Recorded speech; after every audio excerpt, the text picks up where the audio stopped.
Well, today we're going to talk with Sue Littlejohn, who is a member of the Charleston Metro Band, and she's going to share with us some of her musical memories.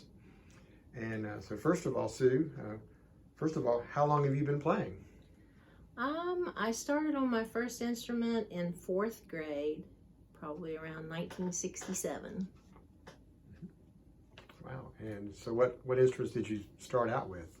I started out on accordion, and then from that I taught myself a little bit of piano, incorrect piano, but and then I started on flute in 5th grade. Mm-hmm. And you played all the way through high school. High school? Mm-hmm. Mm-hmm. Well, what was your first or best musical memory? I have lots of musical memories, but I have some very early ones.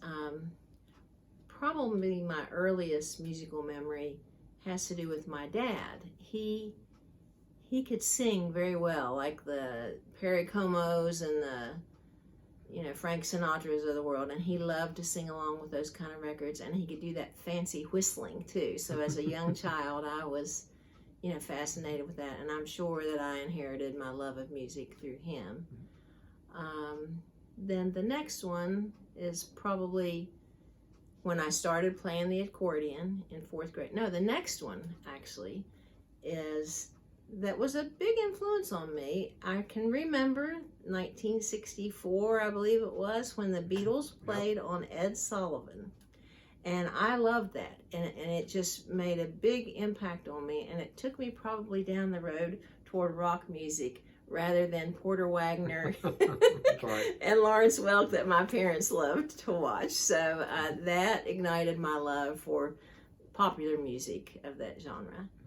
Then next would have been playing the accordion, and also in the 4th grade is when the high school band in our town in Winfield played a concert for us. And I loved that, and that's when I decided that I wanted to start playing flute in the band. So I started in the 5th grade on flute. Good. So what challenges through your life did you have to overcome to continue in the band or playing music? For me, and I think probably for everybody, one of the biggest challenges is just life itself, just the busyness of life. Typically, when you graduate from high school or college, you go into your first place and it's going to be an apartment. And how realistic is it to be blasting your flute in an apartment? I just wouldn't do it, so I didn't play for a long time. And then you have kids, your career, you just get busy, busy, busy. And it's too easy to just shove the music aside and quit playing and to find a place to play. That's another big challenge, I think, is once you're not in school anymore, finding a place to play. And that's what I love about the community bands, is that it gives people a place to play and continue playing. Yeah, it sure does. That's great. So then what advice would you give to a young musician who's been playing an instrument? The advice I would give to a young musician is to not stop playing, or if you do, don't forget about it, and eventually when the time is right, seek out a community band or play in church or do something to keep your music alive, because unlike some of the other things you do when you're young and in school, you can't do those things forever physically.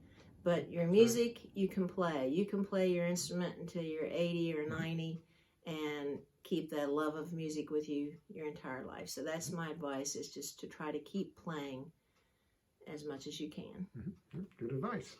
Okay. Anything else you want to share with us, Sue? I don't think so. Okay. Well, Sue, thank you for sharing your memories with us about your musical life. And so we enjoyed talking to you today. Okay. Thank you. Thank you.